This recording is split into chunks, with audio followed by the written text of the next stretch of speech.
we got to run through the history of No Homo and Pause and how this evolved. What's your earliest memory of No Homo? That's way before us rapping. That's like a Harlem thing, like just running through Harlem before anybody before heard Jay and them say pause, all that was just going on in Harlem since high school. Right.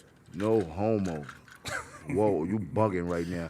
We used to actually bring you up on charges, and you could bring the court about some of the shit that was going on and shit like that. Pause court? Y'all had pause court? It was definitely back then it was no homo court, and you need a lawyer and all that. Like, you're gonna need some representation because that was nasty what you just said. Can we do that in the office, bro? I think it's a brilliant idea. Can we have no homo court? Suxy's gonna sue us if we do it. Yeah. But shit, that's how deep it goes back. That's a high school thing. Right. Yeah. Was there any like phrase that people were using in particular that made you feel like that was essential, that you had to be like creating a whole new language to call them out?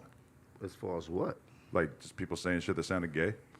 Oh, I mean, shit. It was no homo. That was it. Like if you said something that sounded crazy, that was our response to it. And keep in mind, this was a different time. Right. Like, right now, you just can't go around slinging that type of terminology, and they might try to dude, Jim, back in the cancel day, you and shit like listening that. to your old ass shit, you definitely have some bars that it's a good thing that people aren't like paying super close attention, because Jim had a faggot ad lib that he was dropping on a pretty consistent basis when he was talking shit. Yeah. Which one is this? He would just say faggots as an ad lib.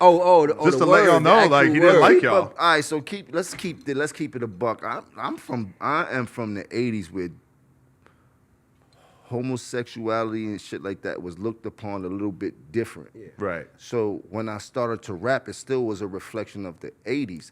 What's going on now wasn't what's going on back then. Right. What I was saying was normal in society. It's not normal now. Am I right for saying it?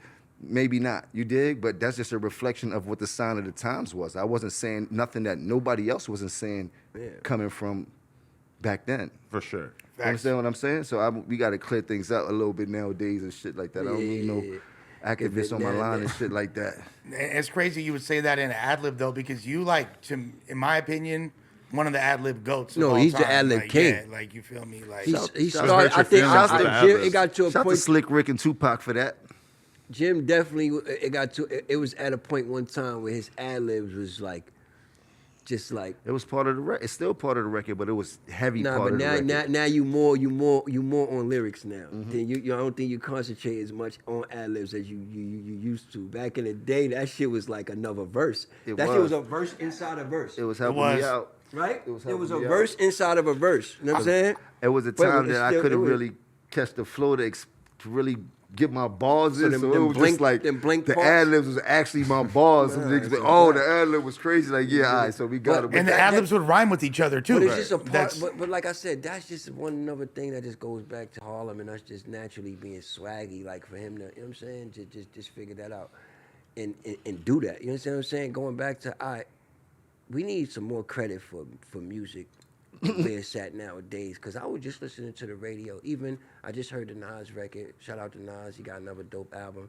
You know what I mean? The Drake and 21 Savage record. Yo, using samples the way we used to use them is like the thing. Everybody, it's the wave of even forget.